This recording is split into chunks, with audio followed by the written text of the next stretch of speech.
Oh, hopefully this isn't too close up on my face. I know I'm handsome and all. All right, what's up, everybody? Welcome to another episode of Question Aggression with me, AJ from Nervous Aggression.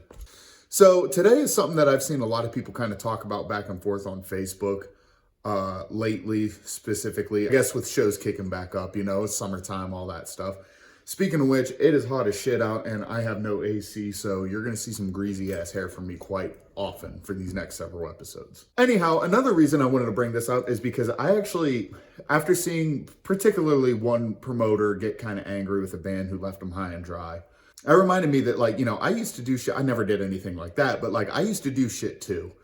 And a lot of it came from, I just didn't know any better. So I think that the best thing that I could do for someone who's been around the block quite a few times is just to kind of help educate some younger musicians out there. So with that out of the way, here's 5 things that, what am I going to call this one? 5 tips for newer bands seems way too generic.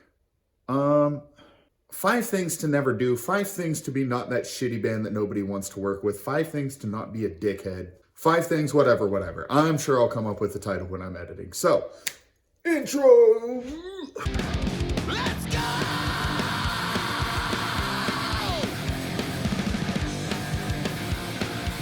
All right, so like I said, I hope none of this comes off as me condescending or making you kind of feel bad, because like I said, I used to do some of these too. Some of them I never did. I'm sure they'll be kind of self-explanatory that are really just outwardly shitty, but sometimes you just don't know stuff. So I just want to help people who might not know any better. Even if you've been around for a while, maybe you'll learn something from this. So point number 1 is pretty important to make sure that shows run smoothly, which would be speak up. Do you need something? Speak up.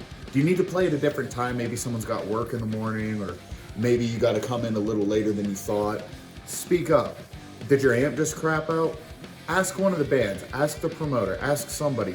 A lot of venues, if you're playing an actual venue, a lot of venues have backline stuff. Usually at least a house kit, but sometimes they have enough stuff for a full band.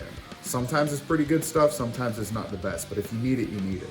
And if the promoter or wherever you're playing, maybe you're playing a house show or something like that, ask one of the other bands.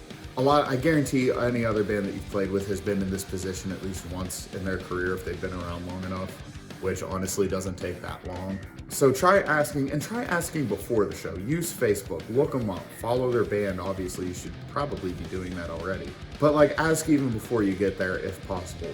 Whatever you do, try not to be that dude who waits till the very last second. Oh, yo, 6 set, bro. By the way, can I borrow everything? Don't be that person. I know my band and I, we don't mind gear sharing, and even if somebody came up right after a set, it'd be yeah, all right, but it's kind of hacky and it's kind of a stereotype of just sup, bro, 6 set, by the way, what's the sitch on them drums? Try not to be that person. Because honestly, if you need any piece of gear, you at least know by the time the day of the show rolls around, or at least maybe you forgot something at home and you didn't realize till you unloaded. Which is fine, stuff happens, but you should be able to go up to one of the other band members immediately as soon as you find out, hey man, can I borrow this? 99 times out of 100, they'll be willing to. Save for the douchebag bands out there, but you'll never cure them. They're rock stars, not you, so have some respect.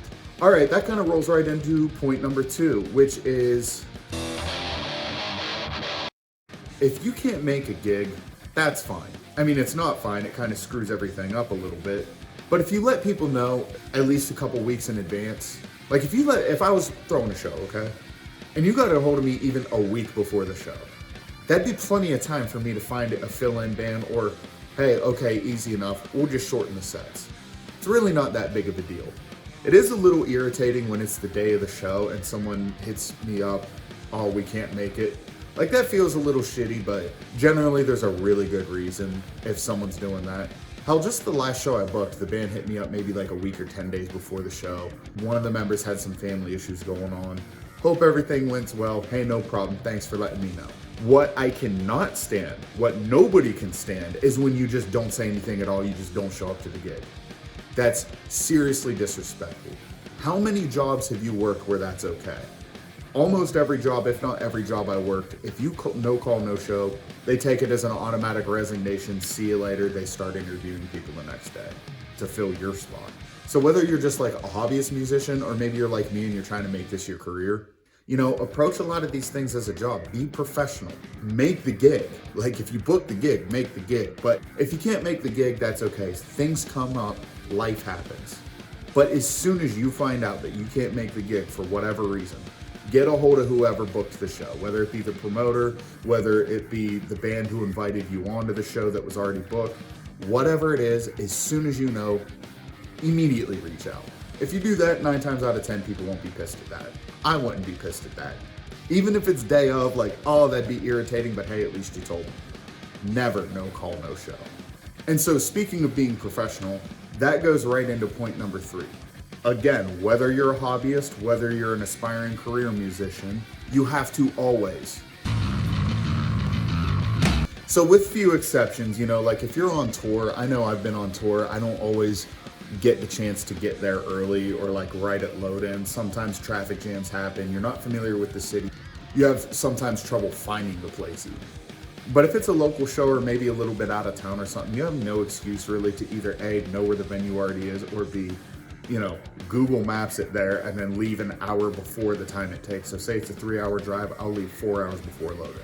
That way you have time to stop for gas, use the bathroom, whatever, and then you still get there right around load-in time, maybe a little early. And when I say leave 4 hours early, I don't mean meet up with the fellas 4 hours early. I mean meet up with the fellas 5 hours early, maybe run through a song or two if you absolutely must. Get your shit packed and get on the road 4 hours early. That way you have that hour for, oh, we gotta stop for gas. Oh, we gotta stop for the bathroom. Yo, I'm hungry, let's grab a bite to eat. Which all can be done at a truck stop, by the way. Like, don't have to think you have to go through Burger King or Taco Bell or whatever. Bro, eat a gas station sandwich and get to the gig.